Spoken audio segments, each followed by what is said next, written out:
Hi, I'm Gary Younge. And I'm Carys and Every week, Carys and I will be talking about those stories in the news that are overreported and the ones that are going completely under the radar and not talked about enough. This is Over the Top, Under the Radar.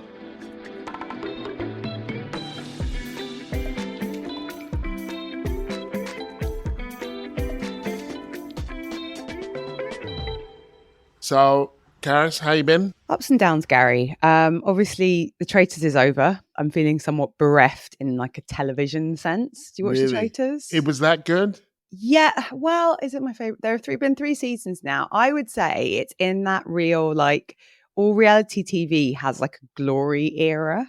Mm-hmm. You know, like early Big Brother. Yeah. There was a real period with Love Island when I was really into it. And The Traitors has got this, like, it's just glorious nonsense, Gary. Do you know the rough premise of it? People stitch each other up until it's the last person standing? Everyone's in a castle. Oh, God. A certain number of people, it's normally like 3, are secret traitors. I guess it's like a game of mafia or something. So every day they're completing tasks to win money for this prize pot. And every day they're voting people out of the castle. And every night the traitors secretly kill someone. So you're trying to work out who the traitors are. And you're trying to win money for the prize pot, and you're voting out people that you think are traitors, but often they're really bad at guessing who a traitor is. But the other thing that's really hilarious about it is everyone comes in with like their idea of what will make them really good at the game. So this year, there was a woman, I won't spoiler the final in case people aren't caught up. This year, there was a woman who put on a Welsh accent because she thought, she's like, I've got a Welsh accent. People trust Welsh people more. I wonder if that's true. That might be true. I mean, there have been a number of in-depth articles about trustworthiness of different accents based on Charlotte's deception. I think broadly speaking, because she has a like Southern English accent, she does have a Welsh parent. So probably, yeah, it is more trusted. There are a lot more call centres in Wales. So I assume it's about the accent. Well, not about relative rates of labour. Yeah, I mean, probably a combo of the two, but I think Scotland and Wales, you get a lot of call centres there. So yeah, I'm going to miss The Traitors. It was cheering up my January. But the other big news, and I'd love to hear about your week, is my triumph at DJing at someone's birthday party. Really? Where were you doing this? It was a party in Dalston for a brilliant comedian called Sophie Duker. It's her birthday. She asked me to DJ. There were lots of people DJing. I'm not going to say my set was the best, but it was definitely but you kind of want to, top 2. And until the professional DJs came on who can like actually mix rather than just putting a Spotify playlist on and turning up crossfade. The dance floor was full, Gary. It was full. Really? People were going for it. At one point there was a circle. When I dropped the thong song, people went wild. That's all I'm going to say. Maybe I'll share the Spotify playlist on my social media in case people want to like recreate the night. I also had an amazing fancy dress costume. Which was? What did you go? So the theme was baddies and villains. And normally I don't make any effort with fancy dress because it's just like, you know, I'm too old. But this year I went all out. I was Maleficent. I had giant horns, feathery, capey vibes, red lipstick. I looked great. So were you actually like DJing, like were you standing at the front and doing all the... I was standing behind decks which I could not use and using my phone to play a Spotify playlist. I have nothing as, you know, bold or wild. I went to Ireland to see family and to see my brother who is sick. I definitely drank too much while I was there. What was your tipple? I think everything, but mostly the basics: beer, wine, and a couple of whiskey sours. So it might have been the whiskey sours that did it. I'm a cocktail guy. I love cocktails. I love a cocktail. To me, you do mix a mean cocktail as well. Liquid candy that gets you pissed. That's what it's. I love it. It's nice and sweet and tasty. So you're not doing dry January then? No, I don't do dry January because I think it's wrong.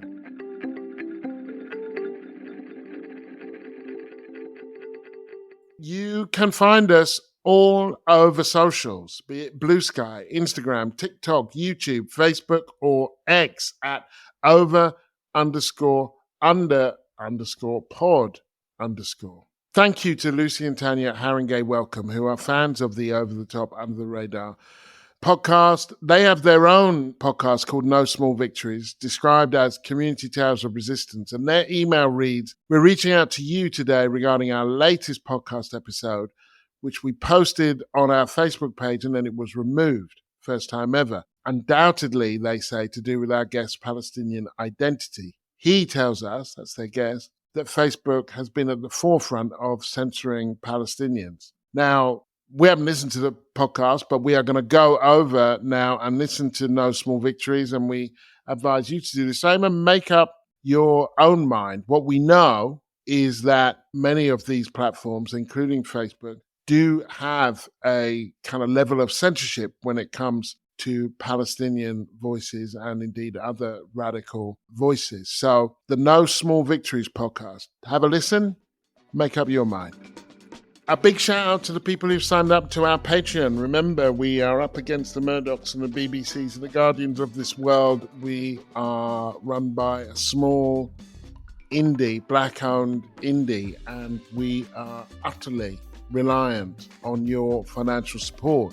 Our new sign-ups include Amber, Kemi, hopefully not that Kemi, or maybe I hope it is that Kemi. I'll take her money. I'm not against it. Do you reckon we can educate her out of her nonsense? I think that's a whole podcast on its own. Yeah. I don't think she wants to be out of her nonsense. Samuel, John Sr., John, and Ellie. Thanks so much to all of you. Your support means a great deal. We have 416 Patreon supporters and 390 of you are paying to support the podcast. Thank you to everyone who's helped. We're trying to get to 500 Patreon supporters by the end of February to help to keep the podcast going. Packages start at just £5 plus VAT a month. So if you want to keep the show running and access our bonus episodes, weekly newsletter, exclusive, wonderful over-under WhatsApp community, search Over the Top, Under the Radar on Patreon and put your money where your ears are. So what have you got for this week, Carys? This week, I have got some polling about Gen Z and Roman Abramovich's tax dodging. How about you? I've got Abdullah, the British Muslim that nobody's talking about, and economic growth. Who's it for? Should we get into it? Yeah, let's go. So for my Over the Top, I want to talk about economic growth. Rachel Reeves this last week made yet another speech about economic growth. Labour put the promise of economic growth at the center of its plans. When asked, well, what will you do about this or what will you do about that? It was always, well, economic growth is going to pave the way. But now we see who this economic growth is for, and we're beginning to see at what cost. And it's a real problem. The third runway at Heathrow, they're opening up. They're talking about getting rid of some environmental regulations, of cozying up to both America and India, both of whom have terrible authoritarian governments at the moment. And so this question of growth, which I think it's fine for the media to write about, I think the problem is they haven't critiqued the notion of what this growth is for, who it's going to benefit, and at what cost, and to whom or what. I get why there is a fixation on economic growth, because the entirety of Labour's economic strategy, because they created these like nonsense fiscal rules, which I personally think tied their hands behind their back. So for those of you that don't remember or weren't paying close attention, big part of Rachel Reeves and Keir Starmer's economic platform was, we're not going to put taxes up for working people. And so the only way that Labour can get the money in to improve public services is through economic growth. And I do think the media are right to push Keir Starmer before and after the election on like, so how exactly are we going to get growth? It almost got a bit Liz Trussian when he was like, well, I believe in growth. I've got a solution, which is economic growth. Then we won't have to bring up taxes. So I don't think the media is wrong to focus on growth. I do think that the not super strong pitch that Rachel Reeves and Keir Starmer made of like, we won't have to put up taxes, we'll just get all this money in from growth and then everything will be wonderful. Like, I think that's falling apart pretty quickly. And I completely agree with you that like growth at any cost isn't necessarily going to benefit most people. Yeah, I mean, I'm not saying that we shouldn't talk about growth. It's that there's been insufficient interrogation as to what they mean by growth, who it will affect, who it's for, and what the cost is. So this third runway business would be a good example where it's just easier, and this comes from someone else. I can't remember who, but probably lots of people have said it. It's easier to imagine the end of the planet than it is to imagine the end of capitalism, which is bonkers, because without a planet, there is really no capitalism. Unless the media is going to say, well, what do you mean? There is this notion of growth as though if the economy is growing, then we're all benefiting, when we know for a fact that is not necessarily true. Biden had growth, but it just didn't all go to the right places. It's the credulity with which they just take that argument without breaking it down that I have a problem with. I think I'm not disagreeing, but I think it's kind of even worse than that, because to the extent there was a Labour economic plan, it was all based on this, well, we're going to have growth. So like, don't worry about the NHS. And it's like, well, it looks like we're not having growth. And you've created a lot of mad rules that means you can't raise the logical taxes to raise. So I think I have the same questions and criticisms about just a relentless pursuit of 2 or 3% economic growth, regardless of what that actually means in the economy. It looks like we're not even going to get that. We're not even going to get Biden levels of growth. My fear as well is that like there's just like a low-key desperate vibe coming off Rachel Reeves at the moment, as she's like flying to Davos and being like, oh, we won't totally get rid of the non-dom rules in the same way. It just, I'm a bit worried that, because, you know, for the record, I would like the Labour government to succeed. I'm a bit worried that it already reeks a bit of failure and desperation. And as much as numbers like economic growth and employment also matter, you know, I'm a firm believer in vibes. I think right now the vibes are very like scrabbling, desperate. And I think some of this is Labour's fault, because the real planks of Keir Starmer and Rachel Reeves' political agenda seem to have been attack the left and say you're not going to raise any taxes. And I'm not convinced they needed to say that to get back into power. I think people were so sick of the Tories, they were kind of like, it's your guys' turn. And so it just feels like they've tied their hands behind their back in terms of spending and taxes, and they bet the farm on growth, which it doesn't look like they're going to be able to achieve. So it doesn't feel great. There was some like Lord Ashcroft, the wealthy, I'm not sure if he's still a non-dom Tory donor, does a lot of focus groups, and he published some about 6 months of Keir Starmer, and they were not great. I would have a real issue with we're just going to do it through growth, kind of whatever that means. And what it means to them is growth for business, not growth for people or community growth or any of that. It's not like I agreed with their model of growth to start with, but we are, 6 months in? So we're not that far in. And if I honestly thought, well, this is the price that you have to pay for a year and a half or 2 years, if I thought that there was some investment, that there was some pay down, but there is no light at the end of this particular tunnel, or if there is light, it has nothing to do with anybody who's on the tracks, right? It's like, well, let's just leave it to business and see what happens. And if your answer is environmental deregulation and cozying up to America and India, that's not great. That's not going to be great for anyone. So my under the radar, it's also about the economy. It is the news this week from a really interesting investigation from The Guardian, the BBC, the Bureau of Investigative Journalism, and some others, looking at Roman Abramovich, who potentially owes up to £1 billion in tax. So what do you know about Roman Abramovich, Gary? Owns Chelsea, or maybe owned. Owned Chelsea. Yeah, and oligarchy vibes. Russian Yeah, oligarchy so vibes. he's like, I feel like Roman Abramovich should just be the face in the textbook or the dictionary when you talk about like what's wrong with billionaires. So this guy became a billionaire through fairly shady dealings in post-communist Russia. And then, shock horror, Roman Abramovich decided from basically throughout the 2000s that one of the ways he was going to hold his wealth, so obviously he bought Chelsea and poured loads of money into the Premier League, forever distorting it. He decided to get into the business of yachts. Which one of us has not been there, Carys? I mean, it's true. When you've got the extra spare money, you want to buy yachts. So Roman loves yachts. And basically, this investigation is really interesting. You know, I love to geek out about billionaires and tax. But essentially, what he did was bought a fleet of yachts. I don't know how many yachts constitutes a fleet, but we're talking minimum 3. Big yachts that are very expensive to buy and very expensive to run. So Jonathan Holloway, a yacht management expert, career I never knew existed, joined Roman's company, Blue Ocean Yacht Management, and they basically set up a load of shell companies, based them in like Cyprus and the British Virgin Islands, and avoided paying VAT, which is 20%. Most of us know because we have to pay it. So they had these companies that owned the boats. They leased the vessels to Blue Ocean Yacht Management, which is owned by Abramovich, for millions of dollars a year. And basically, the official story was that Roman Abramovich was leasing his yachts out for cruises.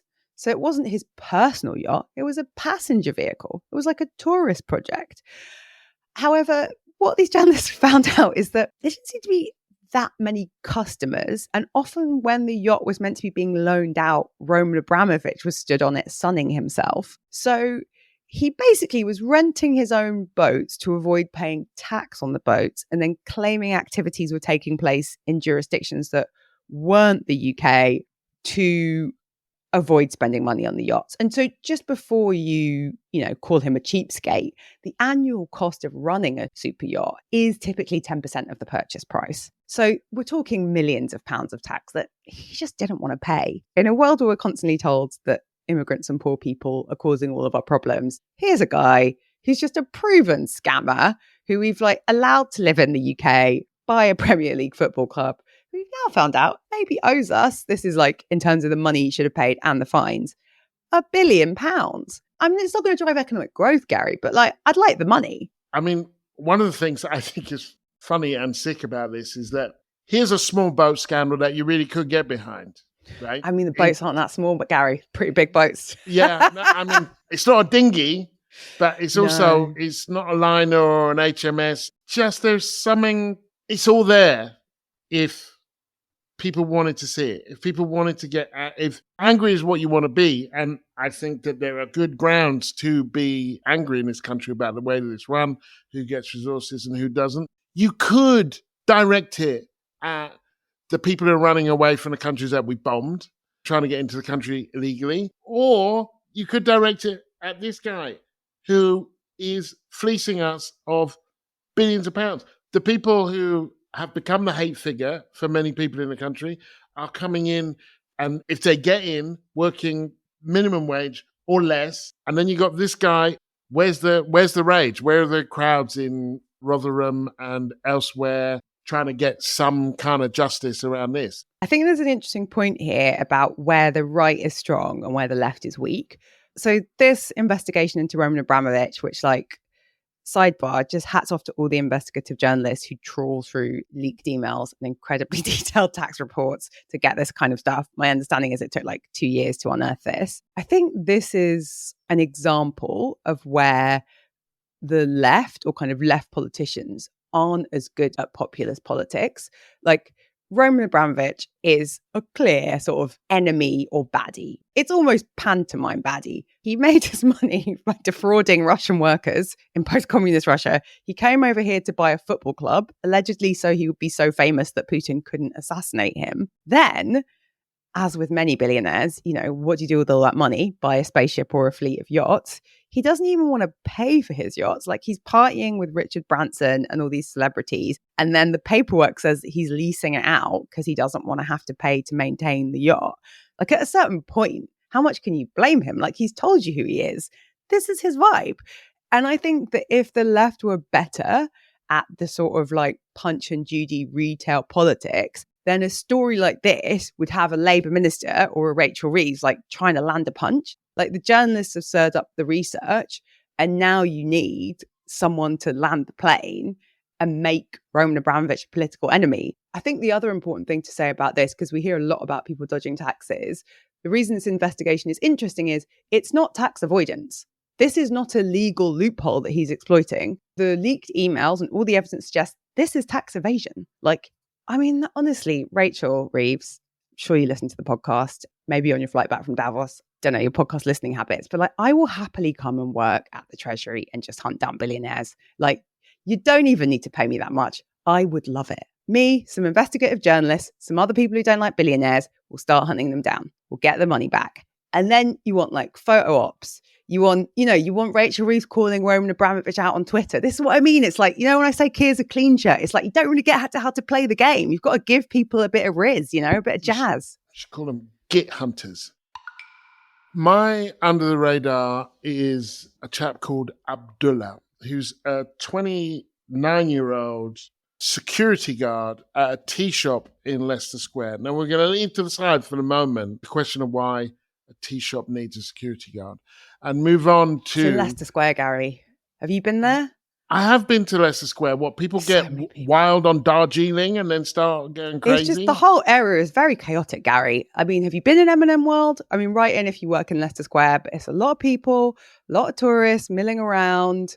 Things get hectic. I can see it personally. Well, one day, not long after the riots of the summer, when far-right activists and others assailed asylum seekers hostels and mosques following the awful murders in Southport, a few days after that had subsided, Abdullah, while he was at work, witnessed an Australian woman and her daughter being stabbed, and he rushed to their defense and was able to disarm the attacker. And this came just days before. He said he was watching everybody else, the television, in fear, worrying about his friends who are in the north of England, seeing he's from Pakistan. Even though Axel Rudakabana was not Muslim, was not an asylum seeker, was not an immigrant, he was painted as such.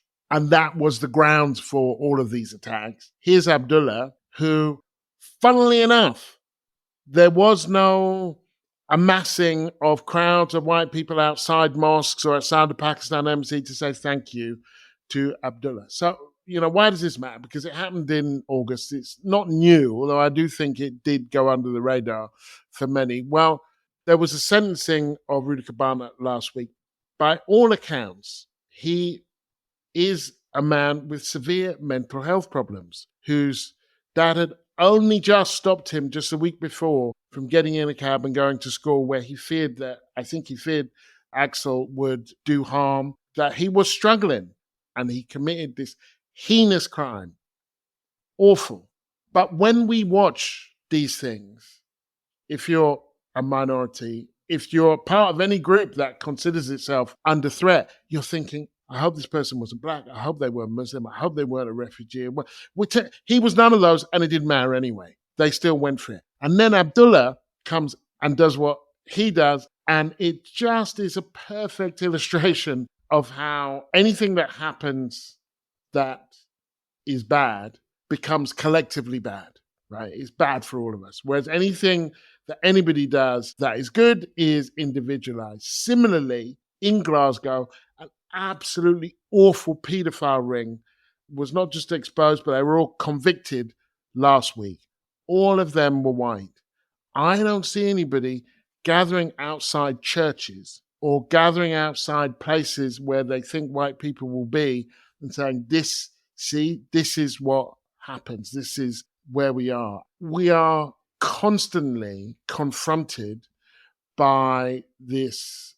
I don't even know how many standards it is, because it's not just a double standard. But in the week of the sentencing, where you had Kemi Badenoch saying that this was an issue of integration. The guy was Christian. The only thing about him is that he was black.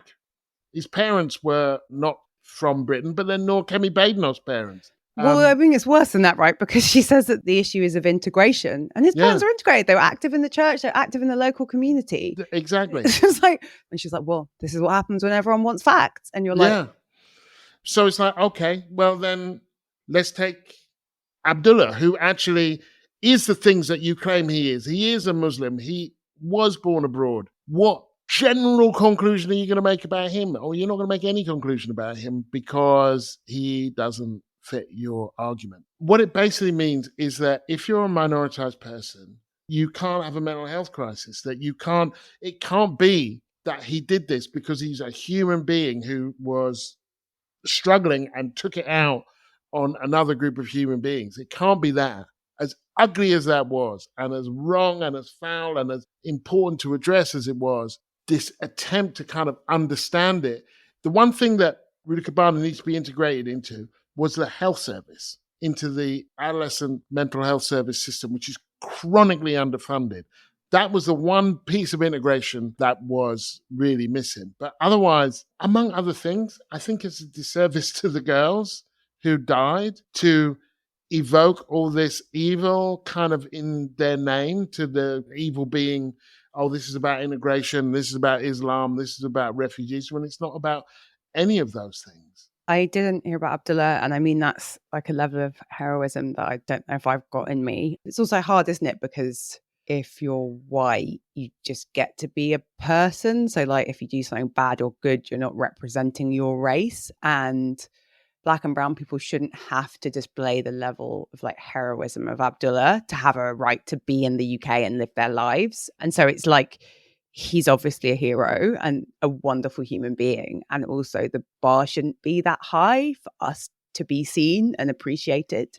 Well, yeah, exactly. And his religion is irrelevant to his heroism, I believe, just as his religion would be irrelevant to his crime if he was going to commit a crime. We don't know, or at least I don't know, what the religion or citizenship status was of the person who was stabbing the Australians. One can only assume that they weren't Muslim or they weren't refugee, because if they were, we'd have heard about it. I've got a story that I think has gone over the top. Have you seen the Gen Z poll? No, I haven't. So the specific question that everyone's been getting their knickers in a twist about was that 52% of Gen Z, so 13 to 27-year-olds, said they thought the UK would be a better place if a strong leader was in charge who doesn't have to bother with parliament and elections. I wanted to talk about this as something that's gone over the top for a few reasons. The first of which is the research itself has not been officially launched as we record this podcast, but it's a piece of work conducted for Channel 4 by an agency called Craft. And just for context, like, they've done a sort of Gen Z trends report before. I'm not saying this poll is nonsense, but like, it's not a huge sample set. It's pretty small. And this has been designed to generate media headlines and attention. Well done to the PR team. Very effective. But what's actually going on is there's a media fixation with Gen Z, partly because people who are journalists and editors are of an age that means they might have Gen Z children. Writing about Gen Z, I'm a millennial, it used to be people were obsessed with writing about millennials, has become a bit of a national and like even an international fixation. So we hear all about this demographic. And a few years ago, we were told they were like insanely left-wing, they were all Greta Thunbergs, they were all Marxists. So I think we always have to take stories about Gen Z with a pinch of salt. If you look at Nat Sen, one of my favorite research centers, who released something last year looking at British social attitudes of Gen Zs, much larger sample size, they actually found some stuff that was a bit different and contradicted this. So they found that when they asked the question, should you always obey the law even when it's wrong? Only 16% of Gen Zs think that's right. But adults overall, that number is 32%. So Gen Zs are more likely to support civil disobedience. 80% of them thinks cannabis should be legalized. It's a much more mixed picture. And then I think the other thing, which I think is quite important to name, is it's easy to take something like this and write it up into Gen Z wants Donald Trump or Gen Z wants a dictator. I don't think it's age specific. The idea that it might be nice to just have someone in charge that just like did everything and we didn't have to worry about all the details of democracy. Like, I feel like that sometimes. I think there's like an element again of this like anthropologizing or like pearl clutching of like, what's happened to the kids that they want a dictator? Like, looking at the formulation of the question, it isn't, do you want a dictator? And if you ask the question in a different way, you probably wouldn't get quite as high a number. The bit that I think is interesting is, for a group of people who are much less likely to own a home, are receiving a lot less support from the state than older generations, and are likely to have to deal with things like climate change in a way that older generations aren't, I don't think it's that weird or odd or remarkable to be like, is democracy even working? So that's my over the top for the week. Too much chat about Gen Zs loving dictators. I mean, I definitely agree with you about the kind of, well, if you look at that generation's experience of democracy, let's just take Britain as the example, where in the last 10 years, the Labour membership overwhelmingly elected a person who the Labour parliamentarians tried to get rid of. He had to stand for his job again. He won even better. Then he was up against the press and so on and so forth. If you look at the last 10 years of Britain, and the rate of turnout, the number of votes that Starmer got, and the landslide that he got in terms of seats, then yeah, there is a logic. If you add to that, the Trump is Hitler and we organize the orderly transition from democracy to Hitlerism, which is effectively what the Democrats were saying, this is a threat to democracy and he won, so we're going to usher this threat into the system. Just pick a side. Both of those things can't make sense one after the other. Then there is a real logic behind questioning democracy, because the nature of the democracy that we have in much of the Western world isn't working. It's been bought up. People are deeply cynical about it. Turnout rates are going down in most places. So there is a logic to it. And the fact that they favor a dictatorship doesn't necessarily mean that they favor a right-wing dictatorship either. These sort of percentage point generational trends, it's one way to cut the data, but trust and confidence in democracy generally is going down. If you look at bigger data sets and longer trends and look at different things like gender or class or university education, then you can tell a slightly different story. And there are, again, the British Social Attitude Survey, which I reference a lot just because it's really robust and it's been going for over 40 years. And it's, you know, all the nerdy statsy people. It's not done to generate headlines, have showed a sharp fall in levels of trust and confidence. 45% of people in the UK say they almost never trust governments of any party to place the needs of the nation above the interests of their own political party. So, like, I just think it's not fair to be blaming everything on the Gen Zs. So, yeah, I think a healthy degree of skepticism with this one. I would imagine that there's as much diversity within the generation as there is between the generations. There are some interesting things about gender, and I'm not saying we should discount some of the reaction against feminism. But again, let's not pretend that like everyone over the age of like 25 is an ardent feminist who loves democracy and believes in its institutions. We need to have bigger conversations about the kind of society we want, and like not just be pointing the finger at Gen Zs, which I don't know. Do you believe my theory that journalists have a lot of Gen Z kids and that's why they love writing about Gen Z? You know, that I don't know. What I do know, which would support that idea, is that more than once I've had editors who've basically commissioned on the basis of their life. So if they had kids, then you ended up writing a lot of stories about kids. If they were trying to get pregnant, then you'd be writing a lot of stories about IVF. That the world comes in and out through the matrix of their own ego and then onto the page. So it is consistent with an approach to journalism that says the things that matter are the things that are happening to me. Next week, we have a full page feature on beanies, you know, because that's what I'm doing.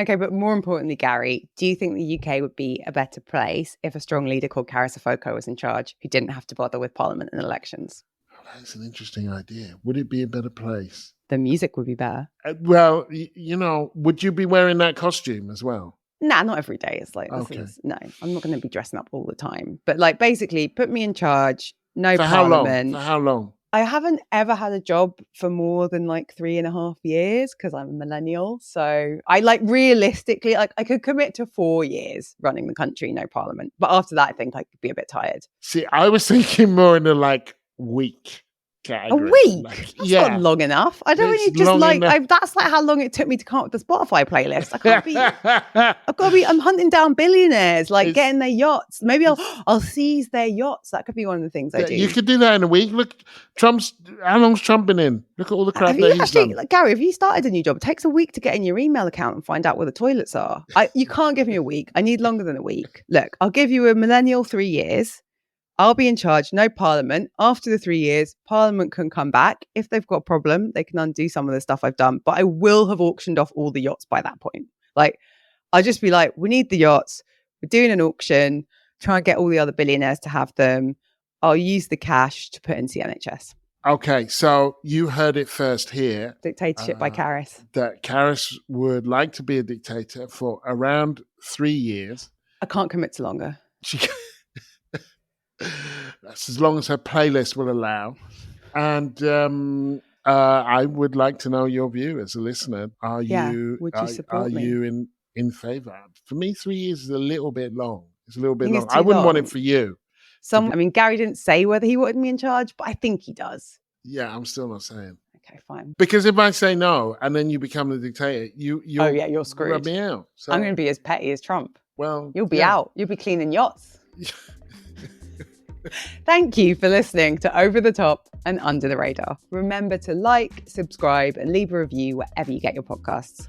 And if you want to support the show, find us by searching Over the Top, Under the Radar on Patreon. You can sign up to get our newsletter at overunderpod.com. And connect with us on socials at over_under_pod_. See you next week. We've got a special show where I will be interviewing the journalist and author Rachel Shabby.